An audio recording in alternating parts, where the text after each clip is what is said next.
thanks again. It's cool to have another opportunity to tap into some of the talent and experience that we have in these four walls. And so Tatiana, thank you very much for coming along today. As I'm sure a lot of you are aware, Tatiana came originally from Russia out to Australia. She's was originally a hurdler, became a pole vaulter, Olympic silver medalist obviously in Sydney, and subsequently gone on to entrepreneur, starting her own business, coach and a mother. Yes. Mother and a coach, mother first, then coach. Maybe there's skills that combine across those two disciplines. Absolutely.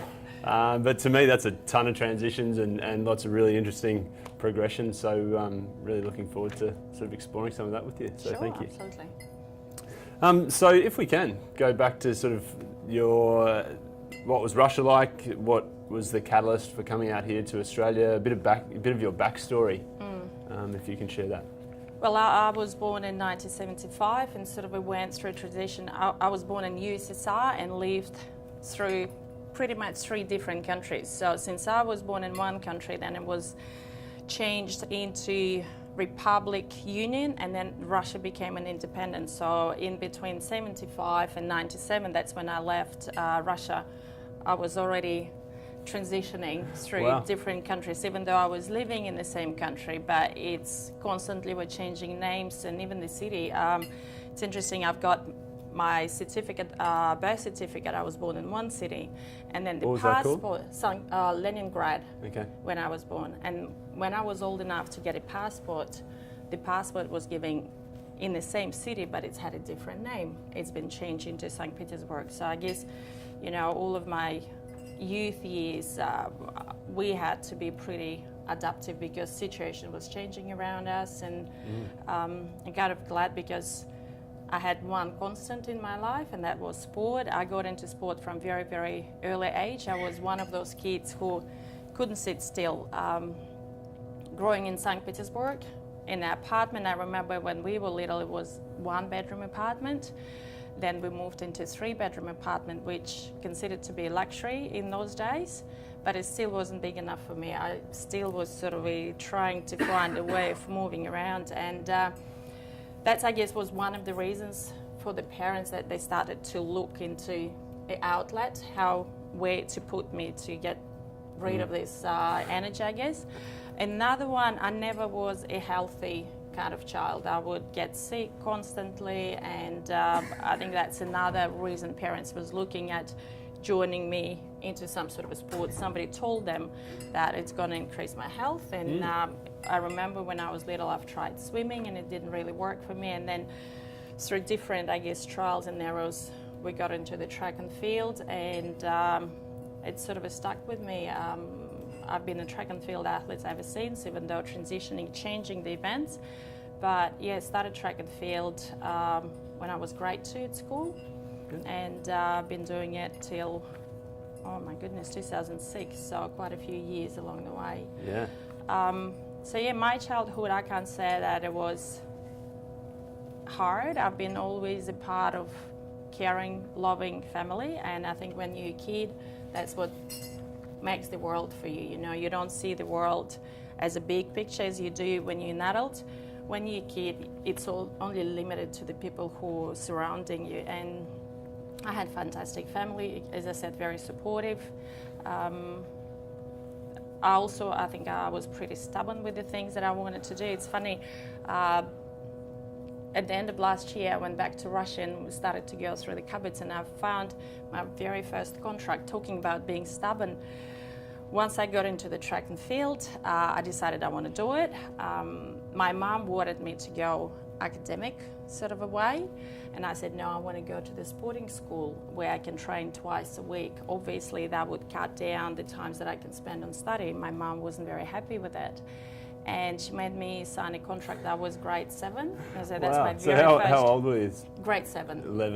11 years old, 12 years old? So 13. 13? 13, yeah. So and I found this contract going back home in December, going through all of the certificates that was sitting together with all of my sort of medals and everything.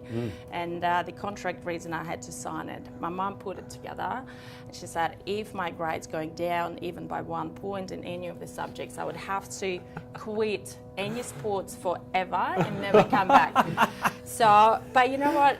It's interesting because I remember the pressure. Even though being a kid, I realized that it's pretty much a life-changing situation. I either need to keep up with my grades, or my mom being very flexible, but if she decides on something, if there's an agreement in place, she would be sticking with it. She wouldn't give me even a little tiny bit out of it. So I knew if I'm signing it, I'll have to go through. So, you know, as I said, my parents extremely supportive, but also there was always a level of expectations, you know. And accountability. Absolutely, even from a young age. We've been talking about accountability here at the QAS, and there's accountability as a 12-year-old. That's awesome. It is. So, and then what started to happen, I sort of started to progress quite well with sports. I reckon I was very fortunate with the coaches that I've been looked after. The system, the system that helps you developing the youth sport. So for me, being a part of it and being able to grow within it, I think was a massive advantage. What was the Russian sports system like, or I guess well, very different to Australia, I have to say. Now being on the other side and getting into the coaching, I can see how great is a difference.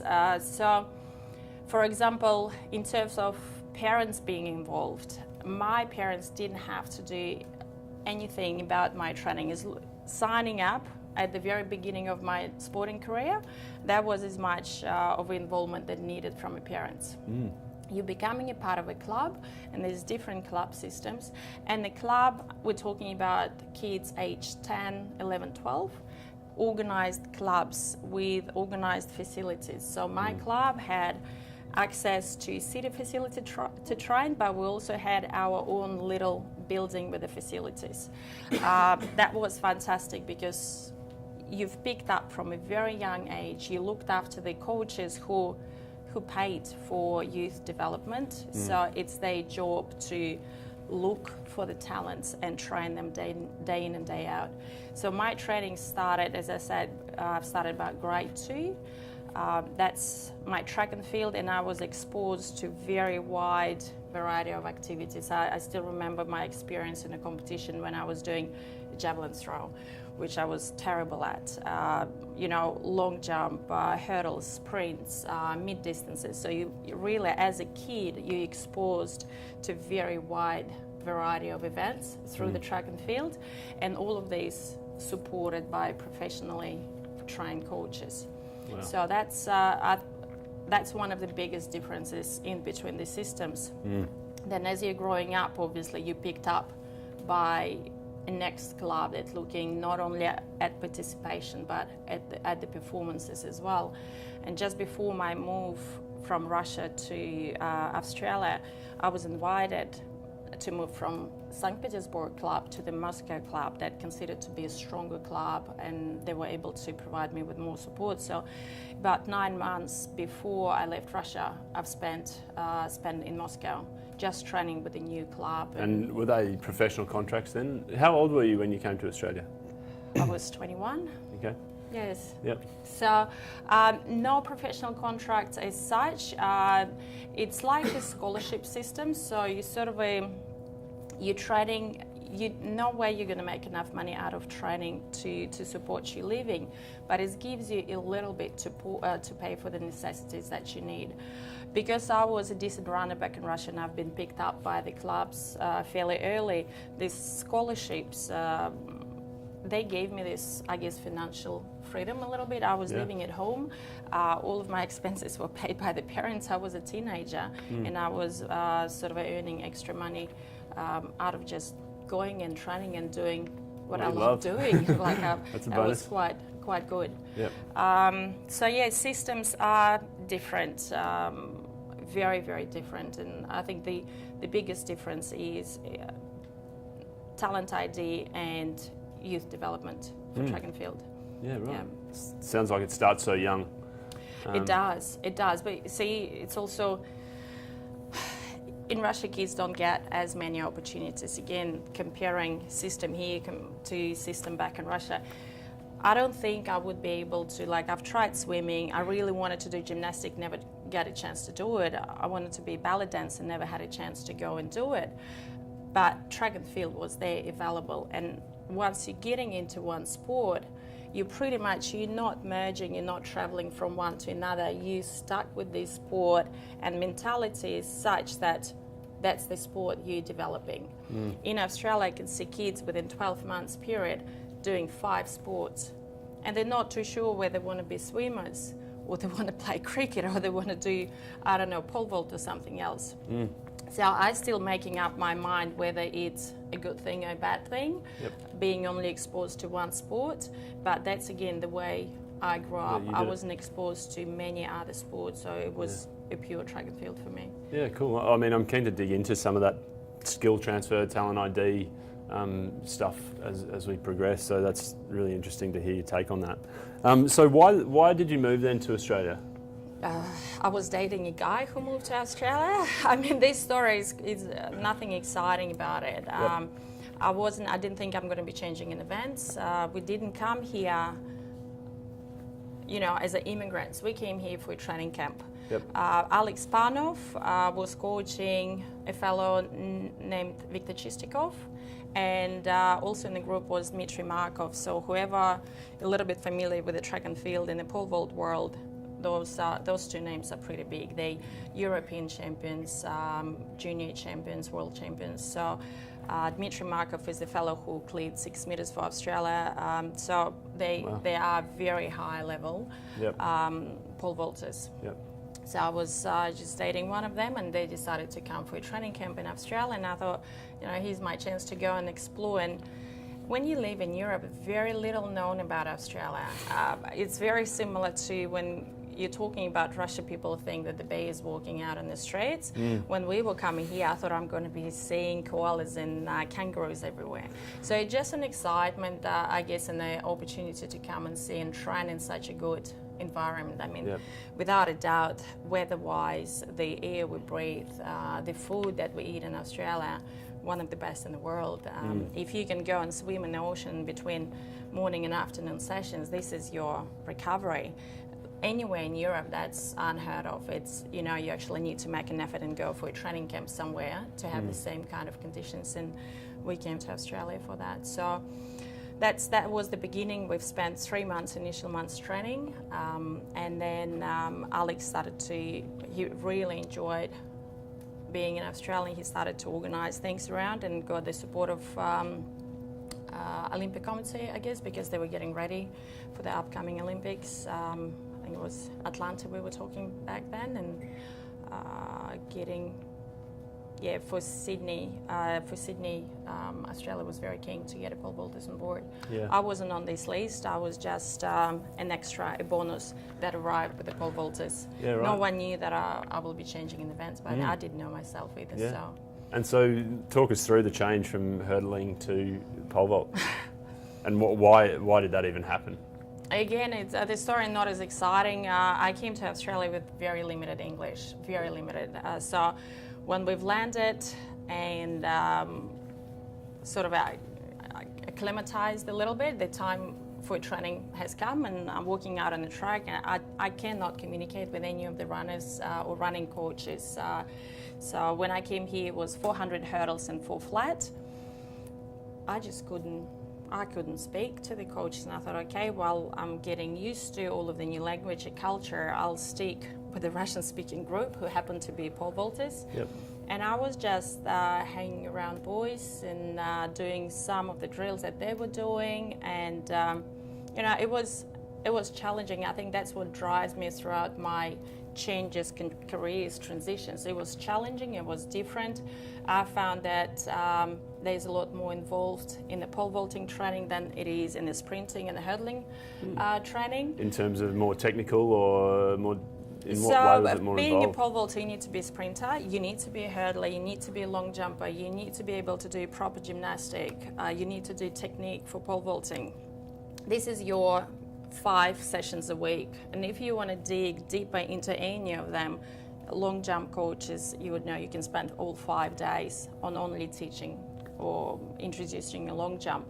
We had a lot more to learn. So the factor that whenever you're coming for a training session, either it's once a day or twice a day, or I had days when I would do 3 sessions a day. There's always something. You're never being bored with doing the same thing, you know. That's what I think what I enjoyed, and the factor that your head comes into play as well. You need to be mentally strong to be able to do it. I just realized that when you're jumping, your head can play up with you, so you need to start negotiating with your little voices other person. On the shoulder, yeah. That's right. So something that I didn't have to do when I was a runner, because there's no fear factor when you're running. They only matter you're running faster seconds or slower seconds. Pole vault was totally different. So really enjoyed it. Decided that I want to take up pole vaulting. So when was that decision? Is that? Funny enough, when I was leaving back in Moscow, Alex was inviting me to train with him.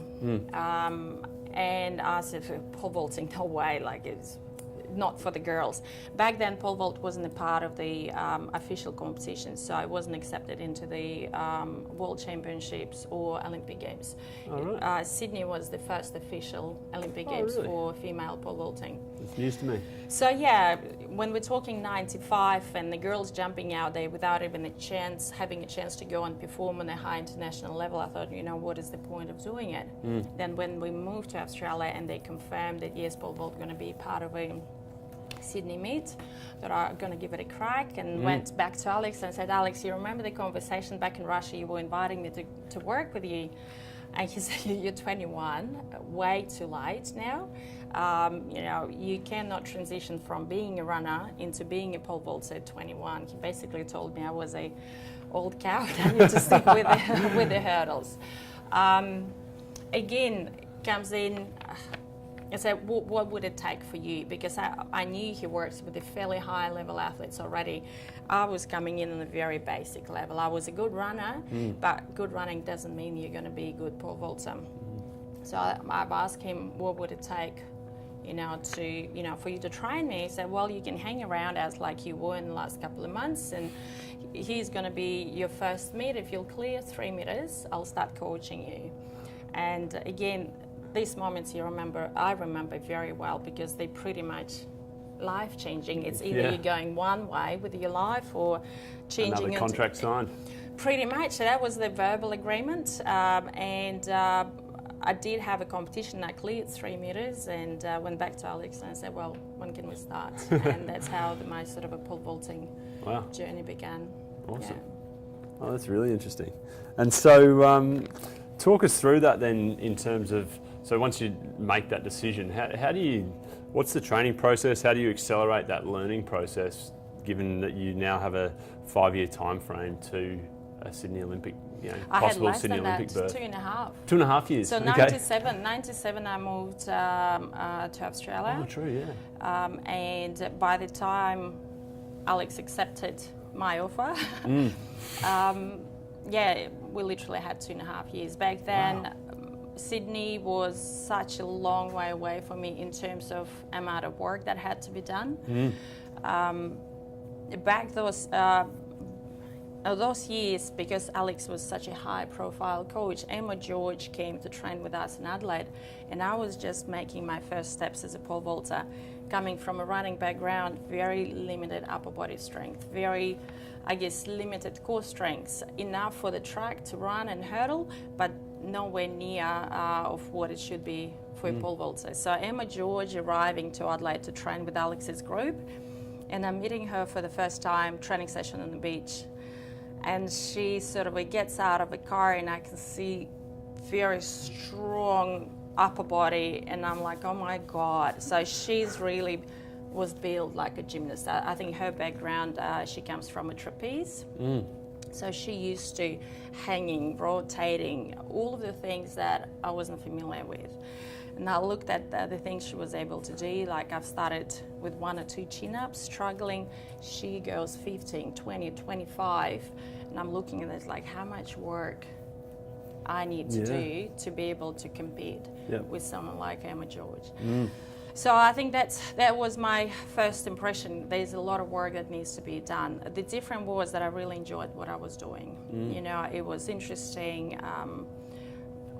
Hands covered in blisters didn't stop me. So again, because I was coming from a running background, suddenly been thrown into the environment where I had to spend at least half an hour to hour and a half on a high bar every day. I was so behind in upper body strength compared to the girls who were doing pole vaulting already. I always felt I need to catch up. The only way to do it is to get the hours in. You know, you need to get out there and start doing the work. So yeah, I think really enjoyed it. Boys were a good company to train with. Mitra and Victor, so Emma George joined us as well. It was good to have a female company. It was also, having Emma George was very grounding, because I knew she's good. Back then I didn't realize that she was the best in the world.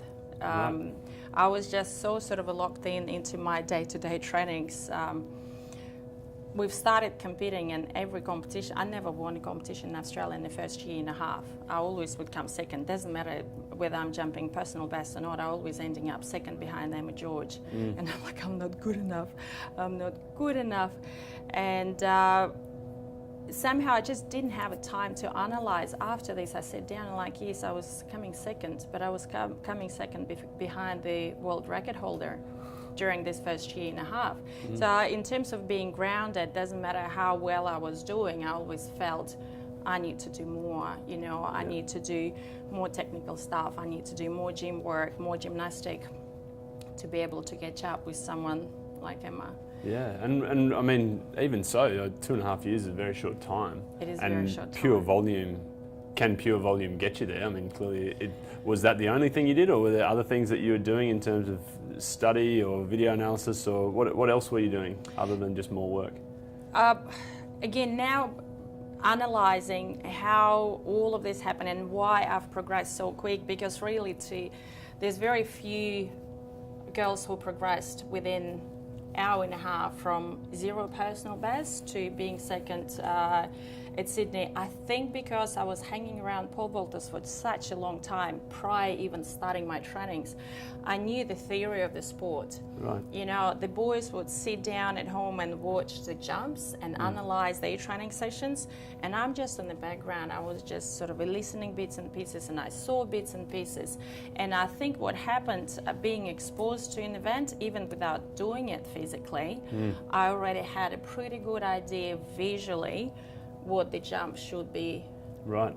Should be like, you know. I had a visual of my run up, my takeoff, my invert, clearing the bar, even before I started, even before I did my first takeoff. Right. In the pole vault. So now, being a coach, again, tracking back and how important having this vision of your movement, whatever the chosen sport is, how important and how much it can accelerate, you know, the progression in each of the sports.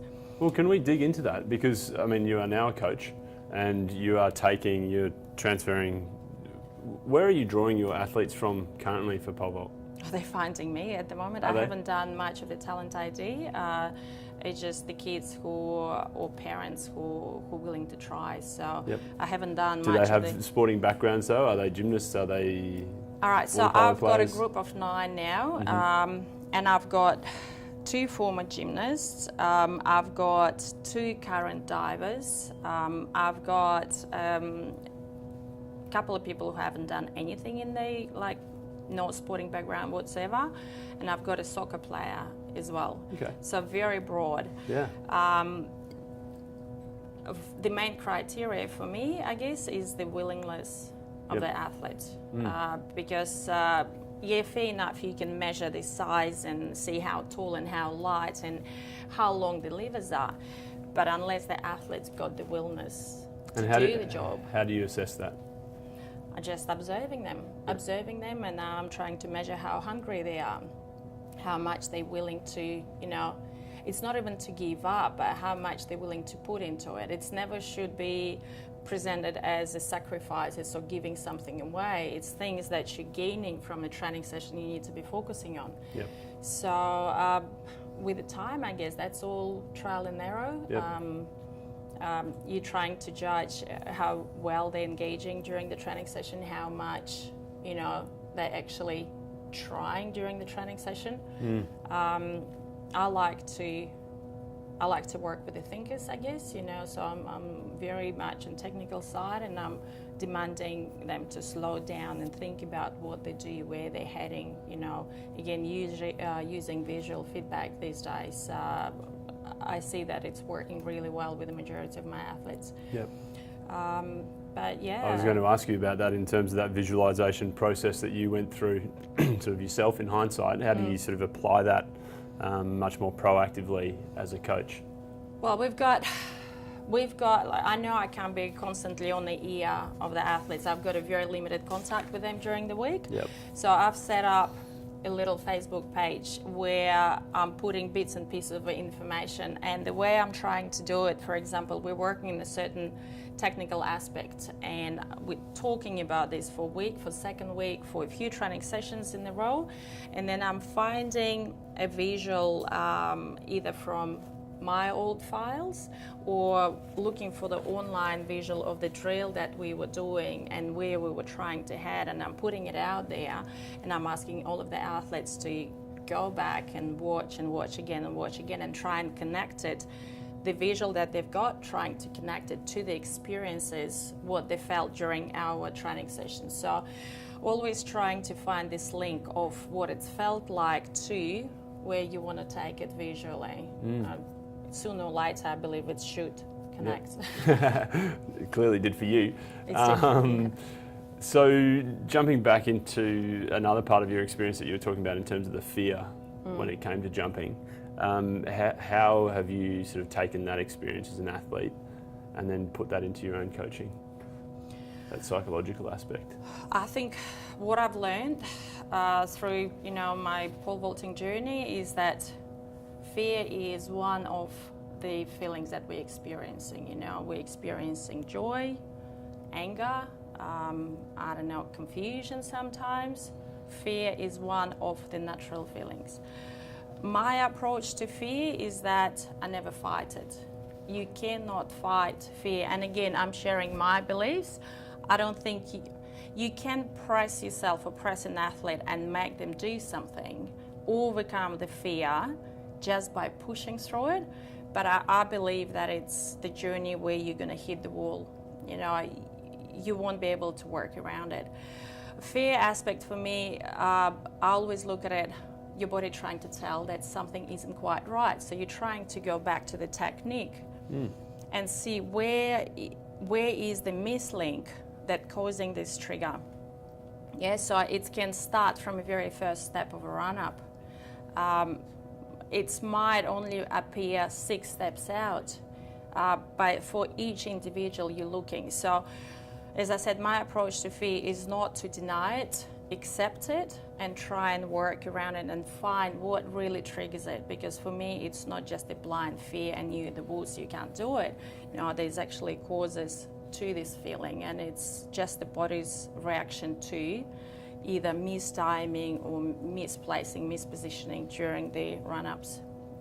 And this would have been a perfect discussion on the back of Jonah's discussion last week on the whiteboard around fear and then focusing on process and then, you know, the behaviour and output. So super interesting that you've sort of come to that conclusion yourself anyway. Oh, that's really, that's fantastic. Do you have coaching heroes or anyone that you really look up to as a coach? Obviously, Alex was a big impact. Had a big impact as a coach. I was so fortunate with the coaches that I had a chance to work with. Alex was my first coach, and he introduced me to to pole vault, and he's done the majority of the job on, I guess, creating my relationship with the pole vaulting. So when I'm talking about relationship, it's about everything. It becomes your lifestyle. So he really taught me that it's not only your 2 hours a day commitment. It's taking over all of your life. It's how you sleep, what you drink, how you drink it, and what do you eat. absolutely everything. Never, all of those aspects, never, again, as I said, were taken as a missing out on something. It was always gaining, you know, I'm going to get better, that's what's going to help me. So Alex was the first of my coaches. I also was very lucky to work with the people like Vitaly Petrov, who is a leading pole vault coach in the world, and he's a coach of Sergei Bubka, and also the fellow who won Rio, Brazilian lad. Oh, wow. So worked with him for quite a long time. I was working with, so Vitaly Petrov, I guess, influenced my technical perception and understanding of a pole vault, and I can say that now I'm sort of I'm building my pole vault is based on his template. So it's not exactly the same thing, but the main ideas, I'm drawing from what I've learned through working with Vitaly Petrov. Coaches like Vasily Grishenkov, I had a chance to work with him, and he's actually was the coach who went with me to Sydney Games. I got injured quite badly before Sydney. I had a fall back in Germany, and Vasily was the person who literally was able to put my foot together and mentally prepare me to be able to come out and go through the qualifier and the final in Sydney. So working with him taught me a lot about injury prevention, what can be done, how important it is, how much time do you need to spend on conditioning, not just to become faster and stronger, but also conditioning that would allow you to stay in sport for many more years, staying healthy, not just sort of getting by, but being in your prime. I was running my fastest seconds when I was training with Vasily, and doing my best long jump performances when I was training with him. So I was, very fortunate to be able to work with a number of coaches, and I was trying sort of to draw the best out of all of the world. So there's conditioning, there's mental preparation, there's technical preparation, and trying to put it all, I guess, together now through my work, through what I do with the athletes. Awesome. Yeah. And so what was that, like, collectively sounds like a pretty amazing group of coaches, but what was their view on, like, the whole athlete? So there's your sporting life and what you do in your sporting life, and what was their view on, you know, should you be studying, should you be working, should you not? What was their take on that?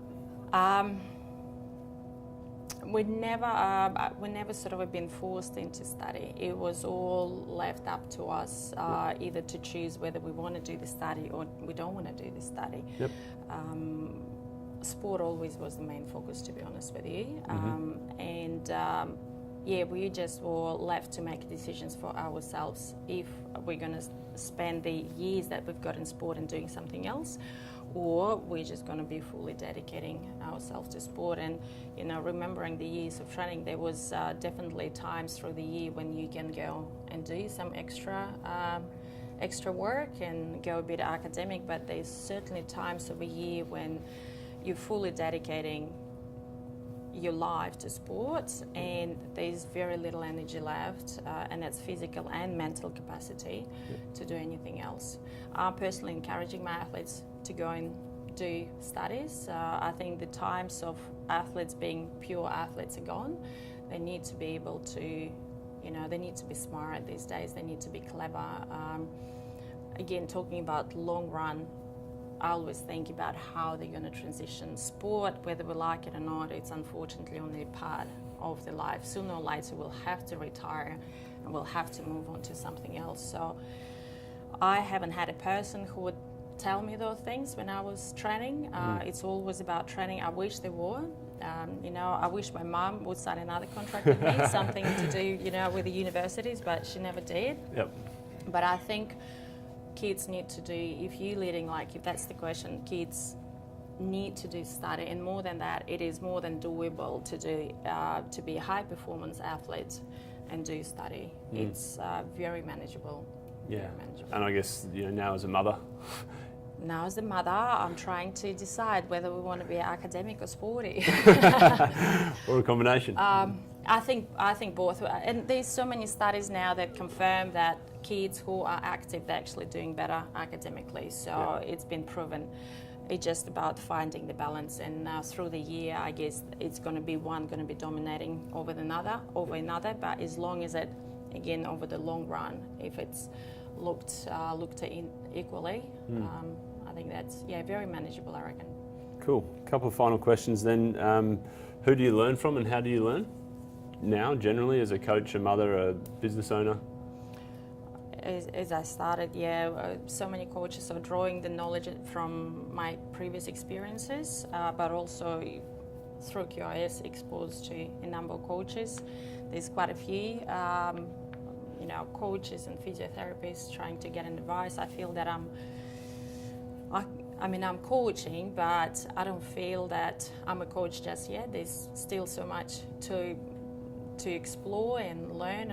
I kind of feel very similar to how I felt in 97, 98 when I got into the pole vault, and I'm like, I need to catch up. There's so much work to do. I feel a bit similar with coaching now that I'm getting into it. I had a long gap. I haven't, as I said to you, I haven't set a foot on the track for almost, 8 years. And now that I'm getting back into it and it feels right, and I feel I pretty much wasted 8 years of the time that I could have developed myself as a coach. So trying to catch up on, there's so much available online. Again, I've got an access to a number of coaches through QAS that I'm trying to get knowledge, information through. I'm still in contact with my old coaches. Whenever I'm stuck with something on the technique, it's easy to They've just still got great brains to tap into. Absolutely. Yeah. Absolutely. Amazing. Yeah. Oh, cool. Well, thanks so much, Tatiana. It's been lovely talking to you so far. So far. Questions from the group? I'd love to know, Tatiana, so you sort of like went through the process, as an athlete, and you weren't studying or anything like that. Can you just sort of like describe what your transition process was when you decided that you were going to retire from sport, and then how that, what you did then, and sort of like some of the emotions and some of the things that you went through at that stage, or? Well, I've completed a management degree in a small business while I was training, and as I said, it was pure my willingness. I knew that something needs to be done. When I retired, because I was so fatigued and exhausted from track and field, last almost 3 years of my sporting career, I was training without a coach. So I had to do the planning, I had to drag myself out, every training session there was nobody there for me. So I think that's really exhausted me, even though the results were great and I had a chance to explore things and try things. I didn't have anyone who would tell me yes, no, but it just mentally, emotionally, I was drained. So sport wasn't, once I've retired, I knew I'm not going to get back into it for a little while. And I decided to go into business and just do something completely different that had nothing to do with sport. It was, in fact, as far from sport as you can get. And again, I didn't have a lot of experience in this area. I just was open to, to learn, to try, sometimes to risk, and again, gets back down to work. Once I've retired from sport, and that was a bit of a shocker, because sport, you're making sure you're sleeping certain hours and you're eating correct food, and you've got physios and doctors, and here suddenly my physical conditioning body was left absolutely unattended, unlooked after, and I had to go for weeks and sometimes months on very little sleep, just to be able to build up the business that I've started. So the focus changed, but it's the same ability and willingness, I guess, to work. It wasn't physical work, it was slightly different, but yeah, I think that's part of it. Transitions never are easy. You need to get into it, you need to dive into it fully, otherwise I don't believe it's going to work. If you're still holding one foot, for me, I would be in athletics, and another foot trying to get into another door, I think I would be stuck and get nowhere in either. And now talking about transitioning, actually, being coaching now for almost, I started coaching a couple of years ago, making up my mind. I feel I want to get back into sport, and I feel like I can't sit on two chairs again. I need to leave something to be able to get fully into coaching, because there's so much, you know, to learn, to do. You don't left with much time for anything else. You're either dedicated to it, or you're not improving, you're not getting anywhere. And that's for athletes would be exactly the same journey as for coaches, I believe. Yes. So. What's your business then, your small business that you started? A gelato bar. So, Yum. So it's still running, obviously. it's running, but not run by us anymore. Yeah, but being, I guess, results orientated, we took the business. It was recognised as the best gelato in Australia for 3 consecutive years. So we've got gold medals. I'm always getting not only from World Champs, but we're continuing getting the medals for other businesses as well. So yeah, as I said, awesome. as far from sport as it can get. Yeah, so it was basically you got to a point where you sort of like, you know, you were so fatigued from your training and your sport that it was actually sort of like, to you it was like a good decision or an easy decision to make to get into your business, or did you regret sort of like hanging up the spikes or the pole? I never did. I feel very fortunate in this regard. I've retired on my own terms. I wasn't forced out of sport. I didn't retire because I was injured. I actually finished with 2 personal best jumps, and after this I said I'm done. So I had a bad run during 2004 when I missed out the team selection for Olympics, and then I felt I really want to get back on top. You know, I hate losing, not even in the eyes of anyone else. It's my own personal journey. I wanted to be able to retire and say, you know what, I'm happy with my retirements. I've got no regrets whatsoever. And for me to do that, I felt I had to come back and start performing at, you know, personal best levels. Regardless where it would seat me worldwide, it had to be done for myself, and I was competing, I guess, against myself. So I retired when I was ready, and it was my decision. I was ready to move on. Had no regrets whatsoever. It makes huge difference, huge difference. You know, people asking, do you want to get back into it? You know, you still sort of can jump for masters. And like, you know what, I've done everything I wanted to do. I'm on to the next stage now. I want to coach, and I want to start developing younger athletes who are going to be performing, you know, many years to come. Yeah. Cool. Question. So I'm sure everyone remembers what Sydney was like. What are your recollections from that period? The Olympics, and then what transpired? For me, it's a mixture of sort of experiences and feelings. As I said, I was injured coming into Sydney, and that was something that haven't been talked about a lot. Coming into Sydney, I went to Europe for European season, and I had a fall in one of the meets in Germany in Cottbus, and that's absolutely, this fall destroyed my takeoff foot. Soft tissue damage only, but it was substantial enough. I had to cancel all of the rest of the meets in Europe, had to come here, and I had about 8 weeks to regroup, recover, and get ready for Sydney. Had you already qualified for Sydney at that point? Yes, I was qualified, and that's, again, the system in Australia is such, we're qualifying a long sort of a time away from the real meets. I've performed well in Europe, so it was all confirmed. I was a part of a team. Australia back then didn't have a lot of pole vaulters. It really was Emma George and me, only 2. There was third sport would be available for anyone who can get over the bar.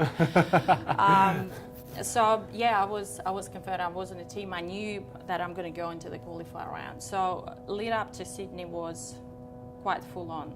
You know, I couldn't perform any of the technical work. I couldn't run in the spikes. I physically wasn't able to put the spike on. My foot was swollen. That's when I started to work a lot. I said, okay, physically I'm limited. What are the things I can draw on? You know, I can't run, I can't jump. there should be something that can give me this edge and competitiveness compared to the other girls who are still, cruising through the European season. So I started to do a lot of work on mental preparation. That's, again, going back to visualization, meditations,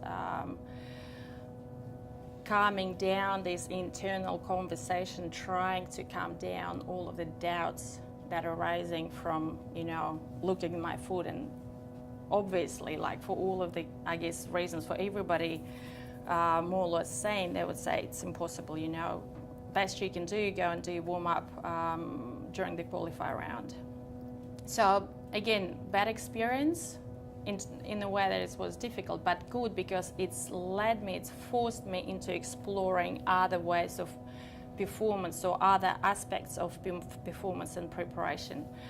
I managed to do a technical session. I think it was 5 days out of qualify.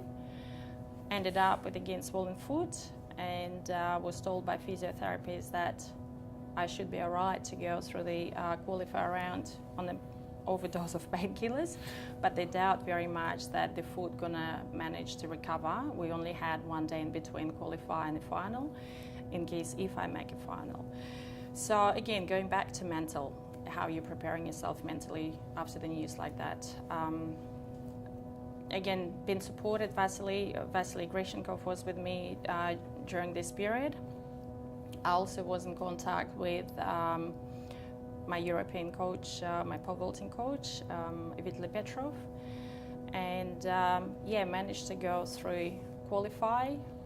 Foot was still attached, it was still there. I didn't feel much of it because I was just on such a strong painkillers. But getting out in the qualify, qualify seems to be just like a stepping stone. Through the mental preparation that lead up into the Sydney, I always knew that my ultimate goal is to jump and give myself a chance for the finals. I've done a lot of work mentally thinking that I need to finish in top 3. Again, for anyone who would look at the stats, they were saying it's impossible. She's new, she's not in the top 5 in the world, she's injured. So everybody who reading the statistic would say undoable, very slim chances.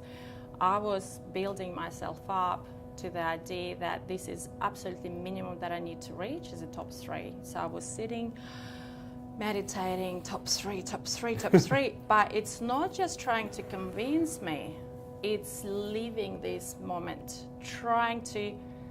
you're almost blocking everything that would happen after the jump. You're not even thinking about next day or next hour. You're only finishing the process, the thought process, and you focus on the day of a final, on your final jumps. So again, trying to learn how to channel all of these. So the final comes, talking about experience. Because I was doing it only for 2.5 years, I had a bit of experience beforehand. I already went to Goodwill Games, the World Champs, and got a medals on both of those meets.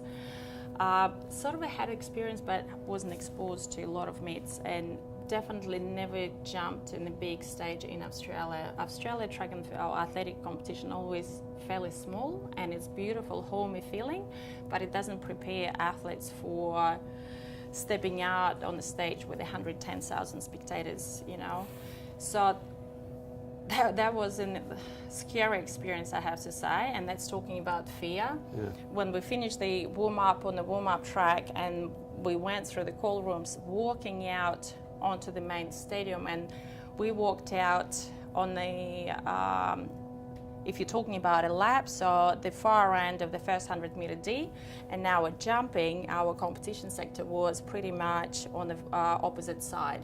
So we had to walk these 150 meters, and I was the only one who was wearing green and gold uniform, and just the amount of people just started to scream. I totally wasn't ready for it. I'm like, I feel like turning away and just running.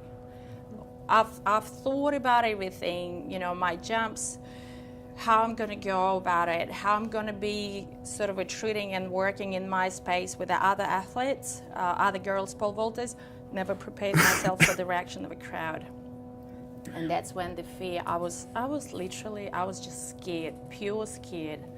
And then the fact that I said, you're learning to accept, I said, yes, it's scary. There's a lot of pressure, you're accepting it. But then you're thinking, okay, there's so much work done. This is your opportunity, your chance. It's up to you either to make the most out of it or give in to fear and nerves and do a runner. So I finished the 150-metre walk, calmed myself down, started to sort of do the warm-up in a competition. Because the nerves were so high during the meet, to be honest with you, there's some of the moments they just went absolutely blank. I don't remember some of the moments of the competition.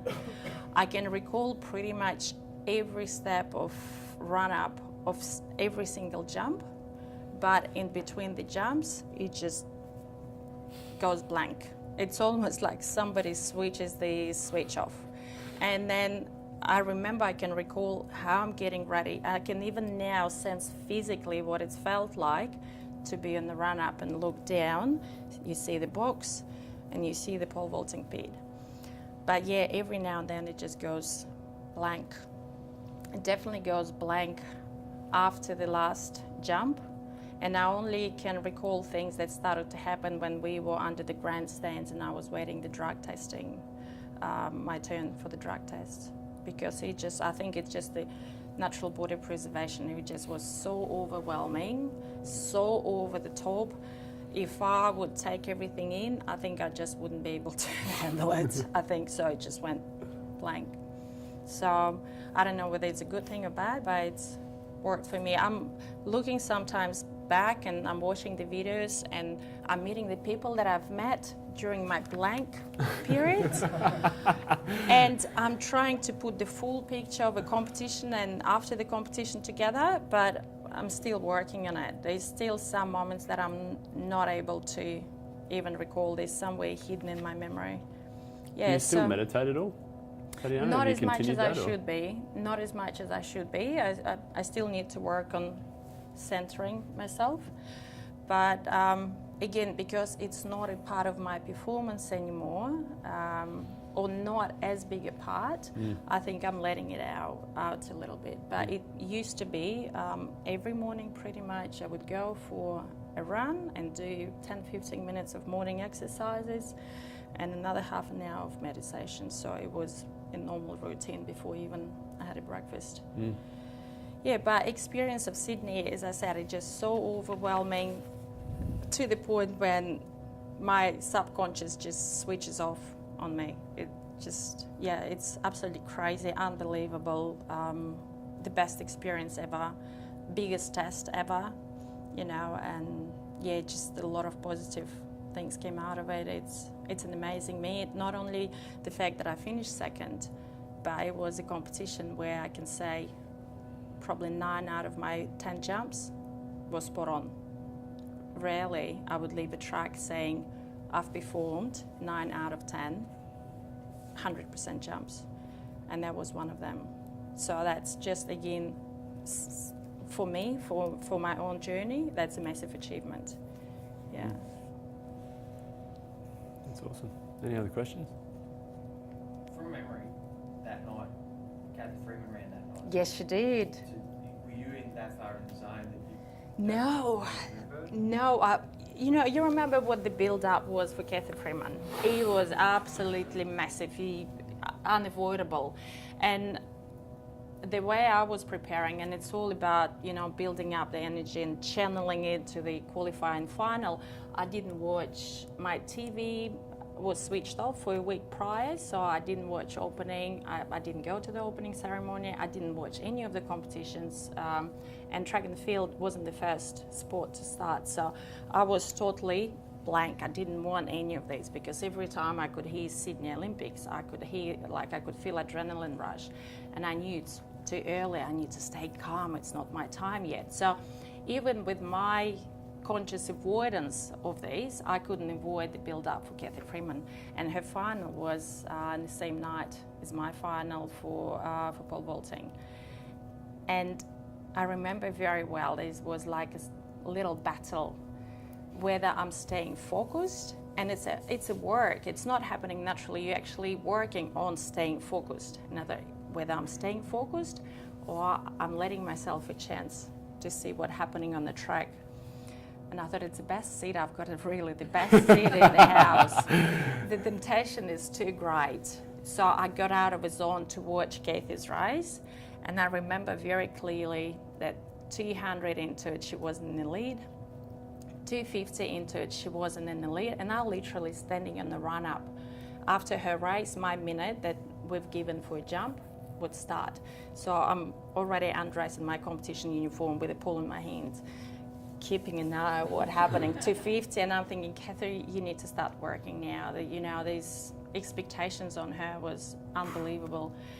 I didn't watch it to the end, but by the roar of the crowd, I could hear what happened, and I had just to regroup, refocus, and get back into my competition, and I've missed the jump. So I didn't. There was no clear. It was a fail jump. So whether it's worth it watching, I think it was. But again, it's just about, I guess, making decisions and what you're prepared to give in and what you're gaining from it. Yeah. But very, very clear. Again, there's such a memories that you not only remember, you still remember how it felt like during this moment. Yeah. Tatiana, being an athlete and now turning into a coach, do you find it easier to empathise with the athletes because of your experiences as an athlete yourself? Yes and no.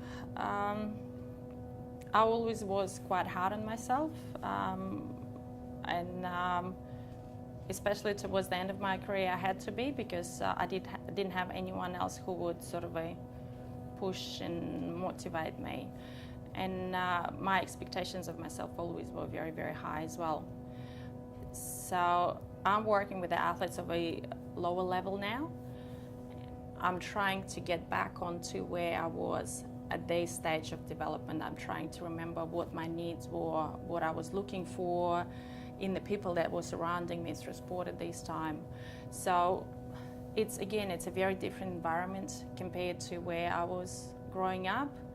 I'm trying to provide enough support, but also giving them a certain level of expectations, you know, and it starts from little things. I'm expecting them not to be late. Drink bottles, hats, towels is a must. From the little things, we're starting to, I guess, build up a discipline, and they understand there's an expectations. But also trying to support, because many of my athletes, or my senior athletes, they're doing it on their own. They've got the university, they've got sometimes 2 jobs, and they're turning up at the track to train with me.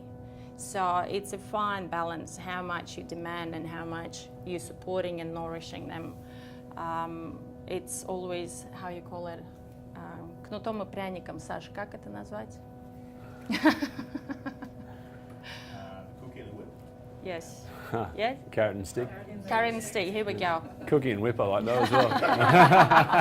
That's good. Just delicious flavor. Yeah. Yes.